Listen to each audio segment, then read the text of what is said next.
नमस्कार, डेली 24 भारत देख रहे हैं आप। मैं हूं आपके साथ अनीता शर्मा। शुरुआत करते हैं देवभूमि स्पेशल की। महाराष्ट्र के बारामती में प्लेन हादसा हो गया, जिसके बाद से डिप्टी सीएम अजीत पवार समेत 6 लोगों का निधन हो गया है। बताया जा रहा है कि बारामती में लैंडिंग करते हुए प्लेन जो है वो क्रैश हुआ है और हादसे के दौरान अजीत पवार भी विमान में मौजूद थे। अजीत पवार के निधन और इस दुखद हादसे पर उत्तराखंड के मुख्यमंत्री पुष्कर सिंह धामी ने दुख जताया है। सीएम धामी ने कहा है कि जनसेवा के प्रति आजीवन समर्पित लोकप्रिय जननेता महाराष्ट्र के उप मुख्यमंत्री श्री अजीत पवार जी के विमान हादसे में निधन का समाचार अत्यंत दुखद है। समाज के अंतिम पंक्ति तक खड़े व्यक्ति के हित के लिए उन्होंने सदैव करुणा और प्रतिबद्धता के साथ काम किया है। ईश्वर से प्रार्थना करता हूं कि इस हादसे में पुण्य आत्मा को श्री चरणों में स्थान दे और परिजनों को समर्थन के साथ ही असीम दुख सहने की शक्ति प्रदान दे। ओम शांति। इसके साथ ही बता दें कि देहरादून में कैबिनेट बैठक से पहले माननीय कैबिनेट मंत्रीगणों के साथ महाराष्ट्र के उप मुख्यमंत्री अजीत पवार के निधन के बाद से 2 मिनट का मौन भी रखा गया और इसके साथ ही ईश्वर पुण्यात्मा को शांति और शोकाकुला परिजनों के लिए असीम दुख सहने की शांति प्रदान करे, इसकी कामना भी की गई। तो वहीं उत्तराखंड में समान नागरिक संहिता के 1 साल पूरे होने पर अल्मोड़ा के जिलाधिकारी परिषद में यूसीसी को लेकर एक भव्य कार्यक्रम का आयोजन किया गया, जिसमें जनपद के आला अधिकारी और जनप्रतिनिधि और आम जनता द्वारा भागीदारी की गई। अल्मोड़ा नगर निगम के मेयर अजय वर्मा ने प्रदेश के मुख्यमंत्री पुष्कर सिंह धामी को बधाई देते हुए कहा कि उत्तराखंड पहला राज्य है जिसने समान नागरिक संहिता लागू की और आज 1 साल पूरा हो गया है, जिससे आज जो है आम आदमी को अपने अधिकारों का लाभ मिल रहा है। उत्तराखंड राज्य के बाद से अब देश के अन्य राज्यों में भी ये कानून लागू होने जा रहा है। तो वही मुख्य जिला विकास अधिकारी ने कहा कि ये उत्तराखंड राज्य के लिए गर्व का विषय है, जहां पर यूसीसी को 1 साल आज पूरा हो गया है और आज इसको लेकर जनपद में कई कार्यक्रम किए जा रहे हैं। साथ ही जिला प्रशासन इसको लेकर जनता के द्वारा किए जा रहे कार्यक्रमों को भी लगातार साझा कर रहा है। उन्होंने बताया कि यूसीसी के तहत जनपद अल्मोड़ा में 25,000 आवेदन आ चुके हैं, इसके लिए और प्रयास किया जा रहा है। तो ये वास्तव में आज बहुत बड़ा हर्ष का विषय है कि हमारे ऐसे यशस्वी मुख्यमंत्री, युवा, कर्मठ और ऐसे बिल्कुल जनता के लिए हमेशा चिंता करने वाले ऐसे माननीय मुख्यमंत्री जी ने जो 1 वर्ष पहले जो बीज बोया था, समान नागरिक संहिता जो कानून ये बनना चाहिए, किस तरीके से समाज में सर्व समाज यानी कि पूरे सभी समाज को इसका फायदा हो, अंतिम छोर तक बैठे हुए व्यक्ति तक इसका लाभ मिल सके और सभी सर्व समाज को एक साथ लेकर के चलने की जो अपने अंदर संकल्प बाधा था। तो ये वास्तव में आज हर्ष का विषय है कि आज 1 वर्ष पूर्ण होने पर हमारा पूरा उत्तराखंड इस कार्यक्रम को मना रहा है। तो ये हमारे लिए भी खुशी का विषय है और ये अन्य राज्य भी हमारे उत्तराखंड राज्य से प्रेरणा लेकर के अपने इस राज्य में भी, अपने राज्यों में भी इसको लागू करने वाले हैं। ये उत्तराखंड हमारा जो कि देवभूमि राज्य है, ये हमारे उत्तराखंड राज्य का सौभाग्य है। हमारे लिए गौरव का विषय है कि उत्तराखंड प्रथम राज्य है जिसमें कि यूसीसी लागू हुई है और आज हम इसका प्रथम वर्षगांठ मनाए जा रहे हैं। आज कलेक्ट्रेट के अंदर एक विशाल कार्यक्रम इसके तहत रखा गया है। बाकी सभी हमारे जो मिनी स्टेडियम है उसमें विशेष खेलकूद कार्यक्रम आयोजित हो रहे हैं और मैं आपको बताऊं कि अभी वर्तमान में जनपद में लगभग 25,000 इसके आवेदन स्वीकृत हुए हैं जिसके तहत लोगों ने अपने पंजीकरण कराए। तो ये वास्तव में आज तो वहीं उत्तराखंड में समान नागरिक संहिता यानी कि यूसीसी लागू हुए 1 साल पूरा हो गया है और इस अवसर पर 27 जनवरी को राज्य सरकार द्वारा यूसीसी दिवस मनाया गया। हरिद्वार में साधु संतों ने सरकार के इस ऐतिहासिक कदम की जमकर सराहना की। संतों का कहना है कि मुख्यमंत्री पुष्कर सिंह धामी के नेतृत्व में उत्तराखंड सरकार ने देश में सबसे पहले सभी धर्मों और पंथों के नागरिकों के लिए एक समान कानून लागू करके मिसाल कायम की है। उनका मानना है कि अन्य राज्यों को भी उत्तराखंड के इस मॉडल के अनुसरण करना चाहिए। साधु संतों ने कहा है कि देश में सभी नागरिकों के लिए एक समान कानून होना आवश्यक है। यूसीसी के लागू होने से उत्तराखंड में किसी भी नागरिक के साथ भेदभाव नहीं होता। विशेष रूप से मुस्लिम महिलाओं के साथ होने वाले अत्याचारों और लव जिहाद जैसी घटनाओं पर भी प्रभावित तरीके से रोक लगेगी। उत्तराखंड सरकार को मैं बधाई देता हूं कि यूसीसी जो का लागू किया है, भारत के अनेकों राज्यों ने उसका अनुसरण किया है। उत्तराखंड एक पहला राज्य है। हम लोगों से भी विचार विमर्श हुआ था, तो समाज में एक समानता का भाव आएगा। जो मुस्लिम बहनों के साथ अत्याचार हो रहा था, तलाक की जो स्थितियां आती थी, उस पर कहीं न कहीं अंकुश लगेगा। ये जो लव जिहाद का मैटर था, इस पर भी अंकुश लगेगा। और ये जो एक आजकल लिविंग रिलेशनशिप का जो चैप्टर चल रहा है, जो समाज में विकृति पैदा कर रहा है, भारतीय संस्कृति और परंपरा ये नहीं कहती है कि बिना शादी के हम स्त्री पुरुष साथ में रहें, तो उस पर भी कहीं न कहीं प्रतिबंध लगेगा। तो ये मुख्यमंत्री जी को और पूरी सरकार को इसके लिए मैं बधाई देता हूँ। 1 वर्ष पूर्ण होने पर प्रशासनिक अधिकारी जिन्होंने इसमें कार्य किया है, वो महिला जो जज थी रिटायर्ड, शत्रुघ्न सिंह जी जो कैबिनेट सेक्रेटरी रहे, वो पूरी टीम को भी बहुत बहुत बधाई। बिल्कुल गुजरात आदि कई राज्यों में इस पर विचार चल रहा है और उसकी कमेटियां बनी हुई है, और भारत के जिन जिन राज्यों में इसकी आवश्यकता है वहाँ इसको लागू करना चाहिए। एक संविधान, एक झंडा, एक संकल्प, एक भारत श्रेष्ठ भारत, तभी तो स्वस्थ, समृद्ध, संगठित, विकसित भारत बनेगा। इसलिए सारे देश में एकता का विस्तार होना ही चाहिए, चाहे वो कानून के स्तर पर हो, चाहे विचार के स्तर पर।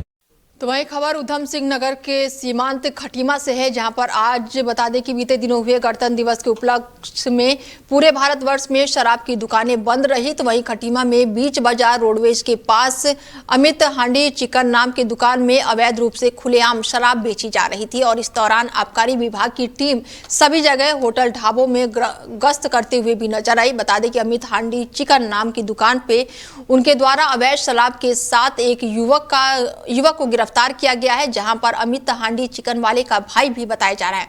आपको बता दें कि अमित हांडी चिकन की दुकान में पिछले कई महीनों से लगातार शराब बिक रही है, और आबकारी विभाग द्वारा इससे पहले भी कई बार इस दुकान को आबकारी अधिनियम के तहत बहुत बार चालान किया गया है, लेकिन उसके पश्चात भी बीच बाजार में शराब बिक रही है। आखिरकार इस अमित हांडी चिकन के दुकान संचालक को किसकी सह मिल रही है, बड़ा सवाल उठ रहा है। और ऐसे में जो कानून की आंखों में लगातार धूल झोंक कर ये बड़ी कार्रवाई के पश्चात भी अवैध रूप से शराब बेची जा रही है। वहीं आबकारी इंस्पेक्टर जो है जगदीश कुमार का कहना है कि गणतंत्र दिवस के माध्यम से लगातार हमने नजर रखी है, लेकिन चेकिंग अभियान भी चलाया जा रहा है, और इसी के दौरान अमित हांडी चिकन में अवैध रूप से शराब बेचते हुए व्यक्ति को पकड़ा गया है, और अब आगे की कार्रवाई जल्द ही शुरू की जाएगी। गणतंत्र दिवस के अवसर पर हमारे द्वारा होटल ढाबों की चेकिंग की गई। चेकिंग के दौरान अमित हांडी का होटल है, उसे चेक किया, तो उसके चेकिंग के दौरान उसके पास में से एक प्लास्टिक कट्टे में 14 टेट्रा पैक देसी शराब माल्टा पकड़ी गई। इसके विरुद्ध हमारे मौके पर अभियुक्त को हमने पकड़ा और उसके खिलाफ धारा 60 की कार्रवाई की जा रही है। गणतंत्र दिवस के अवसर पर हमारे द्वारा तो वहीं मसूरी नगर पालिका क्षेत्र में सालों से ठेका प्रथा के तहत कार्यरत सफाई कर्मचारियों के लिए नया साल राहत और सम्मान लेकर आया। बीजेपी के ट्रिपल इंजन सरकार के निर्माण के तहत अब ठेका कर्मचारियों को सरकार द्वारा निर्धारित पूरा मानदेय मिलना शुरू हो गया है। नगर पालिका अध्यक्ष मीरा सकलानी के प्रयासों से ये व्यवस्था जमीन पर उतरी है।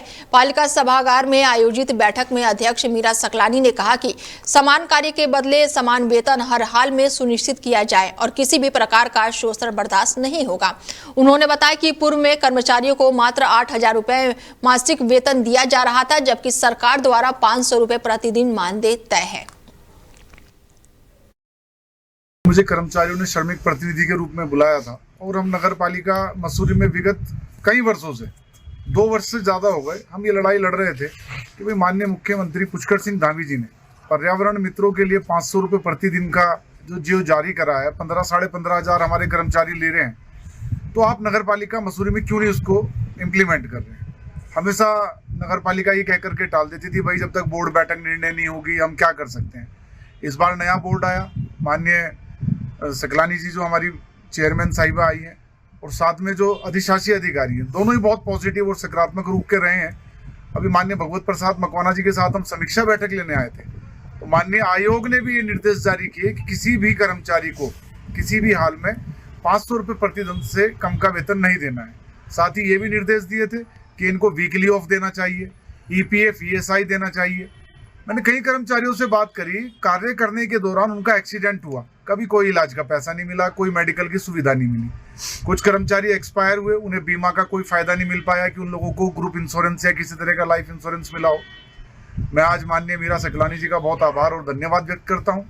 उन्होंने हमारी और अन्य कर्मचारियों की जो वर्षों से मांग कर रहे थे, सभी यूनियन, सामाजिक संगठन मसूरी के लगातार कर्मचारियों के हित में आवाज उठा रहे थे कि भाई इन लोगों को 500 रुपए का रेट मिले।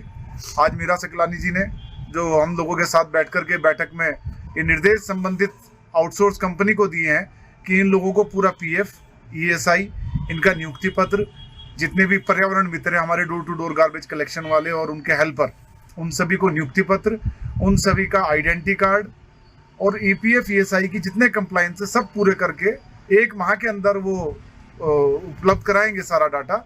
और जो हमने अभी देखा है 17,000 से ज़्यादा का वेतन एक कर्मचारी को मिलने जा रहा है। अनेकों कर्मचारियों ने खुशी जाहिर करी, कई लोग तो आंखों में आंसू आ गए, वो बता रहे थे भाई साहब 8,000 रुपए में जिंदगी बीत गई हमारी। अभी तक 8,000 रुपए वेतन, जबकि अगर स्टेट गवर्नमेंट की बात करें तो वो भी 12,539 का जियो है। तो आज ये शोषण जो आज समाप्त हुआ है उसके लिए मैं आदरणीय मीरा सकलानी जी, हमारे गौरव वसीन जी जो हमारे सम्मानित अधिशासी अधिकारी है, इस पूरे बोर्ड का, जो भी वहाँ हमारे सभासद साथी बैठे थे, पार्षदगण हमारे उपस्थित थे, मैं उन सबका आभार और धन्यवाद व्यक्त करता हूँ। मेरी पूरी टीम उनका धन्यवाद व्यक्त करती है। मुझे जय जगदीश गैस एजेंसी, नीवी लोहगवा एवं न्यू छाया मेडिकल स्टोर, सदर बाजार, शंकरगढ़, प्रयागराज की तरफ से 77वें गणतंत्र दिवस की हार्दिक शुभकामनाएं। प्रोप्राइटर रोहित केशरवानी एवं Sanjay Kesharwani. Shri Girdhari Lal Chawla and sons, silica sand supplier, Banda road, Shivrajpur, Shankargarh, Prayagraj. Proprietor Rishi Chawla की तरफ से 77वें गणतंत्र दिवस की हार्दिक शुभकामनाएं। तो वहीं पहाड़ों की रानी मसूरी में एक बार फिर से मौसम ने अचानक से ही करवट ले ली है। देर रात हुए तेज बारिश और ओलावृष्टि से मसूरी की सड़कें और खुले इलाकों में सफेद चादर बिछ गई है, जिसे देखकर लोग पल भर के लिए इससे बर्फबारी समझ रहे हैं। अचानक बदले हुए इस मौसम को लेकर मसूरी के नज़ारा बिल्कुल ही बदल गया है और बेहद ही खूबसूरत नज़ारा देखने को मिल रहा है। देर रात शुरू हुई बारिश के साथ ओलावृष्टि के चलते तापमान में भारी गिरावट दर्ज की गई है। ठंड बढ़ने से स्थानीय लोगों और पर्यटकों को फिर से सर्दी का एहसास होने लगा है। लोग ठंड से बचने के लिए अलाव और गर्म कपड़ों का सहारा लेते हुए नजर आ रहे हैं। सुबह होते ही कई इलाकों में लोग ओले को हाथों में लेकर फोटो और वीडियो बनाते हुए भी नजर आ रहे हैं और लोग जो है जमकर इसका आनंद ले रहे हैं। मौसम विभाग ने जानकारी देते हुए बताया है कि आने वाले समय में ऊंचाई वाले पहाड़ी क्षेत्रों में बारिश और ओलावृष्टि की संभावना बनी हुई है, जिसे देखते हुए प्रशासन भी अलर्ट मोड पर है। खास तौर पर पहाड़ी मार्गों यातायात व्यवस्था पर नजर रखी जा रही है। गौरतलब है कि हाल ही में मसूरी में हुई बर्फबारी के दौरान भारी संख्या में पर्यटक यहां पहुंच गए हैं, जिससे शहर में जाम जैसे हालात बने हुए। प्रशासन को यातायात व्यवस्था सुचारू रखने के लिए कड़ी मशक्कत करनी पड़ रही है। ऐसे में यदि आने वाले दिनों में फिर से बर्फबारी या मौसम की तीव्र गतिविधि होती है तो प्रशासन पूरी तरह से तैयार है और इसको लेकर रणनीति भी बना रही है। प्रशासन द्वारा पर्यटकों से अपील की गई है कि वो मौसम की जानकारी लेकर ही यात्रा करें और अनावश्यक रूप से जोखिम ना लें। CLS care and cure hospital, Nariganj, Shankargarh, Prayagraj. Doctor Vimal Singh, हड्डी रोग विशेषज्ञ एवं डॉक्टर निकिता सिंह, स्त्री रोग विशेषज्ञ, प्रबंधक मनोज सिंह की तरफ से 77वें गणतंत्र दिवस की हार्दिक शुभकामनाएं। चलिए अब आपको सीधे लेकर चलते हैं देहरादून, जहां पर शिक्षा विभाग की तरफ से बड़े कार्यक्रम का आयोजन किया गया है, जहां पर मुख्यमंत्री पुष्कर सिंह धामी खुद शामिल हुए हैं। मन की वीणा से गुंजित हर्षित आज मन है। भारत माता की, नरेंद्र मोदी, नरेंद्र मोदी, पुष्कर सिंह धामी। एक बार सब लोग मुख्यमंत्री जी के लिए ताली बजा के स्वागत करिए। और आज बहुत अच्छा क्षण है कि आप लोगों को लग रहा था कि नियुक्तियां हो पाएंगी कि नहीं हो पाएंगी, क्योंकि आपके साथी भी बहुत होशियार हैं। कई लोग कोर्ट चले गए थे और मैं शिक्षा विभाग का अपने जितने हमारे बेसिक शिक्षा अधिकारी हैं, हमारे महानिदेशक हैं, हमारे डायरेक्टर तीनों हैं, यहाँ पे AD हैं, इनको धन्यवाद देना चाहता हूं कि मैंने एक ही शब्द कहा कि भाई हमको नौकरी देनी है, और आप कोर्ट में भी बोलिए कि हमको सबको नौकरी देनी है। और मैं मुख्यमंत्री जी का शिक्षा विभाग की ओर से बहुत आभार व्यक्त करना चाहता हूं कि वो हमेशा कहते हैं कि भाई शिक्षा की गुणवत्ता के लिए जो भी कदम उठाने पड़ेंगे सरकार शिक्षा विभाग के साथ है। और इसलिए आप लोग लगभग 2000 लोग मेरे फेसबुक पे लिखते थे कि मंत्री जी जनवरी तक हो जाएगा, तो मैं कोई जवाब देता नहीं था। मैंने कहा कि भाई हम 30 जनवरी से पहले आपको नियुक्तियां दे देंगे। और आज मुझे बताते बड़ी खुशी हो रही है कि 1670 पदों पे हमने विज्ञप्ति जारी की थी। कुछ कोर्ट केस के कारण हमने कुछ पद छोड़े हैं, जैसे कोर्ट का निर्णय हो जाएगा तो फिर उनकी भी नियुक्तियां की जाएगी। और हमारे काउंसलिंग में 1168 अभ्यर्थी जो है काउंसलिंग में आ गए, लेकिन कई लोगों के जो डॉक्यूमेंट्स हैं उनको वेरीफाई करने के लिए हमने डिस्ट्रिक्ट मजिस्ट्रेट को भी, तहसीलदार को भी भेजे हैं। और इसलिए आज हम मुख्यमंत्री जी के हाथों में 1035 लोगों को नियुक्तियां दी हैं। और मुझे लगता है कि जब से मुख्यमंत्री जी ने मुख्यमंत्री का पद संभाला और जब से आपके भाई धन सिंह रावत ने शिक्षा मंत्री का पद संभाला, अभी तक हम लोग प्रवक्ता में 449 लोगों को नौकरी दे चुके हैं। हम लोग सहायक अध्यापक LT गढ़वाल मंडल में 1203 लोगों को नियुक्ति दे चुके हैं। कुमाऊं मंडल में सहायक अध्यापक LT 1187 लोगों को नौकरी दे चुके हैं। सहायक अध्यापक प्राथमिक शिक्षा अभी तक हम 5883 लोगों को नियुक्ति दे चुके हैं। सहायक अध्यापक विशेष शिक्षा के 28 लोगों को नौकरी दे चुके हैं। कनिष्ठ सहायकों को हम 629 लोगों को नौकरी दे चुके हैं। व्यक्तिगत सहायक में 11 लोगों को नौकरी दे चुके हैं। और प्रवक्ता अतिथि में हम 1296 लोगों को नौकरी दे चुके हैं।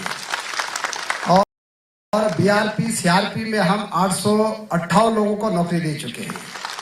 यानी अभी तक हम 11,544 लोगों को शिक्षा विभाग में नौकरी दे चुके हैं।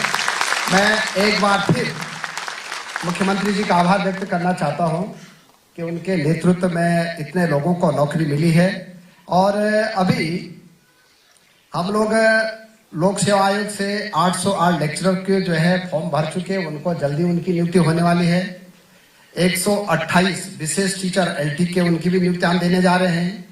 2364 हम आउटसोर्स से जो है चतुर्थ श्रेणी के लोगों को नौकरी देने जा रहे हैं। और 150 हम अभी जो है सहायक अध्यापक जो विशेष शिक्षा के लिए हैं उनको नौकरी देने जा रहे हैं। इनकी संख्या भी 3013 है। यानी टोटल शिक्षा विभाग में 15